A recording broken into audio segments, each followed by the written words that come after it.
Welcome everyone. আজকের ভিডিওতে আমরা আলোচনা করব মাধ্যমিক 2024 সালের এবিটিএ টেস্ট পেপারের ইতিহাসের 166 নম্বর পেজটি।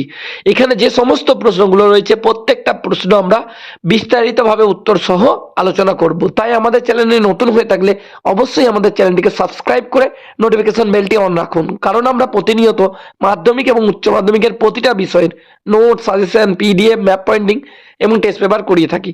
তাহলে শুরু করা যাক এবিটিএ টেস্ট পেপারের ইতিহাসের 166 নম্বর পেজের প্রথম প্রশ্নটি। পৃথিবীর সর্বাপেক্ষা প্রাচীন খেলা হলো মানাকালা খেলা। পরের প্রশ্ন দেখি আমরা। 2 নম্বরের প্রশ্ন বলেছে সংস্কৃতি নগরী বলা হয় যে শহরকে, সেটি হলো কলকাতা শহর।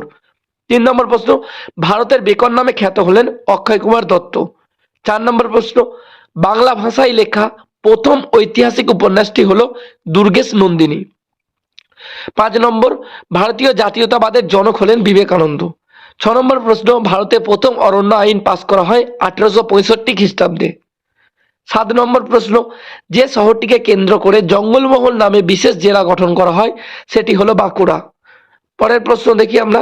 এখানে বলেছে সিপাহী বিদ্রোহীরা যাকে সম্রাট বলে ঘোষণা করেন তিনি হলেন দ্বিতীয় বাহাদুর শাহ। পরের প্রশ্ন এখানে বলেছে হজরতমহল সিপাহী বিদ্রোহের নেতৃত্ব দেন, সঠিক উত্তরটি হবে অযোধ্যায়। 10 নম্বর প্রশ্ন, ভারতের প্রথম রাজনৈতিক সংগঠন হলো বঙ্গভাষা প্রকাশিকা সভা। 11 নম্বর প্রশ্ন, বাল্য শিক্ষা গ্রন্থটি রচয়িতা হলেন মদনমোহন তর্কলঙ্কার। কলকাতা বিজ্ঞান কলেজ প্রতিষ্ঠা করেন আশুতোষ মুখোপাধ্যায়। শের-ই বাংলা নামে পরিচিত ছিলেন এ.কে. ফজলুল হক। অন্ধ্রপ্রদেশের উল্লেখযোগ্য জঙ্গি কৃষক আন্দোলনের নাম হলেন রম্পা বিদ্রোহ। পরের প্রশ্ন দেখি আমরা। বাংলায় প্রথম প্রকৃত ট্রেড ইউনিয়ন গঠিত হয়, সঠিক উত্তরটি হবে সরকারি প্রেসে। পরের প্রশ্ন, ভারতের নাইটাঙ্গেল নামে খ্যাত ছিলেন সরোজিনী নাইডু। খোদাই খিদমতগার এর নেতৃত্ব দেন খান আব্দুল গফ্ফর খান। পরের প্রশ্ন, ভারতীয় সংবিধানের জনক বলা হয় বি.আর. আম্বেদকরকে।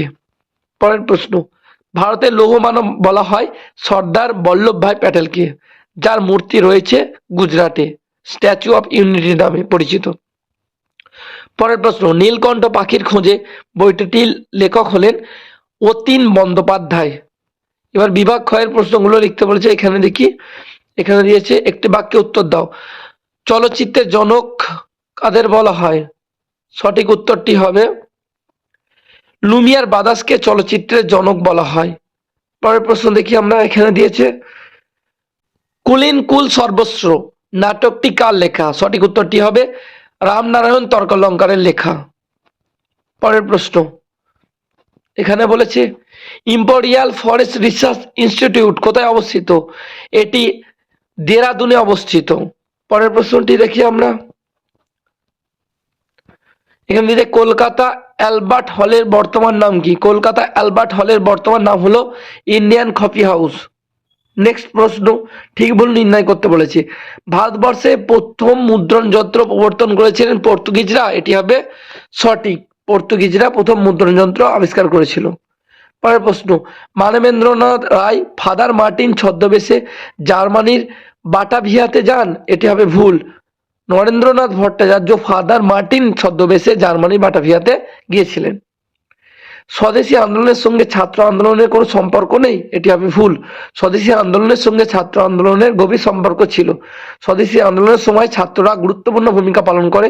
তারা সভা সমাবেশ, মিছিল, প্রচারণা ইত্যাদির মাধ্যমে স্বদেশী আন্দোলনকে এগিয়ে নিয়ে যায়। স্বদেশী আন্দোলনের শুরু থেকেই ছাত্ররা স্বদেশী পণ্য ব্যবহার, ব্রিটিশ পণ্য বর্জনের আহ্বান জানায়। তারা ব্রিটিশ শাসন বিরোধী সভা সমাবেশ ও মিছিলে অংশগ্রহণ করে। তারা ব্রিটিশ শাসন বিরোধী লিফলেট ও পত্রিকা প্রকাশ করেন। পরের প্রশ্ন, দেশভাগের যন্ত্রণা বাংলার বুদ্ধিজীবীদের প্রভাবিত করতে পারেনি, এটি হবে ভুল, প্রভাবিত করতে পেরেছিল। পরের প্রশ্ন, ক স্তম্ভের সাথে খ স্তম্ভে মিলাতে বলেছে। ভারতীয় সঙ্গীতের মূল উৎস হলো সামবেদ।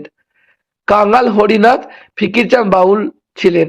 বেচারাম বাটখারা ছিলেন। ঈশ্বরচন্দ্র গুপ্ত স্বাধীন ভারতের অগ্রদূত বলে কথিত। এর পরের প্রশ্নগুলো দেখি আমরা। ম্যাপ পয়েন্টিং দিয়েছে কোল বিদ্রোহ এলাকা, মহাবিদ্রোহ এলাকা মিরাট, শ্রমিক আন্দোলনের কেন্দ্র কানপুর এবং দেশীয় রাজ্য কাশ্মীর। এই ম্যাপ পয়েন্টিংগুলো আমাদের ম্যাপ পয়েন্টিংয়ের ভিডিওতে আপলোড করা আছে, সেখান থেকে গিয়ে দেখতে পারেন। পরের প্রশ্ন দেখি আমরা। বিবৃতি দিয়ে আছে 19 শতক ছিল বাংলা শিক্ষা সাহিত্য ধর্ম ও সংস্কৃতির ইতিহাসের এক যুগ সন্ধিক্ষণ। এর সঠিক ব্যাখ্যাটি হবে নবজাগরণ ও বাঙালিদের মনোজগতের প্রতিক্রিয়া। পরের বিবৃতি, বাংলার শিক্ষিত মধ্যবিত্ত শ্রেণী মহাবিদ্রোহের সময় নীরব দর্শক হিসাবে ইংরেজ শাসকদের জয় কামনা করছিল। এর সঠিক ব্যাখ্যাটি হবে শিক্ষিত বাঙালি তখনও মনে করতেন ব্রিটিশ শাসন ভারতের পক্ষে কল্যাণকর। পরের প্রশ্ন, ভারতের ব্রিটিশ শাসনের গোড়া থেকেই নিম্নবর্গের মানুষের বিশেষ কৃষক ও শ্রমিকরা সরকারের বিরুদ্ধে সক্রিয় প্রতিরোধ গড়ে তুলেছিল। এটি সঠিক ব্যাখ্যা হয় ভারতের কৃষক ও শ্রমিক শ্রেণী ব্রিটিশ শাসনে বেশি বঞ্চিত ও শোষিত হয়েছিল। পরের বিবৃতি, ভারতের জাতীয় আন্দোলনে নারীদের যোগদান খুবই তাৎপর্যপূর্ণ ঘটনা। এর সঠিক ব্যাখ্যাটি হবে ভারতের নারী শিক্ষা খুব ব্যাপক আকার ধারণ করে। তাহলে আজকের ভিডিওতে আমরা মাধ্যমিক এবিটিএ টেস্ট পেপারের ইতিহাসের 166 নম্বর পেজের প্রত্যেকটা প্রশ্ন উত্তর বিস্তারিতভাবে আলোচনা করলাম। তাই আমাদের চ্যানেলে নতুন হয়ে থাকলে অবশ্যই সাবস্ক্রাইব করে নোটিফিকেশন বেলটি অন রাখুন এবং ভিডিওটি বন্ধুদের মধ্যে শেয়ার করুন, যাতে তারা খুব সহজেই এবিটিএ টেস্ট পেপারটি সলভ করতে পারে।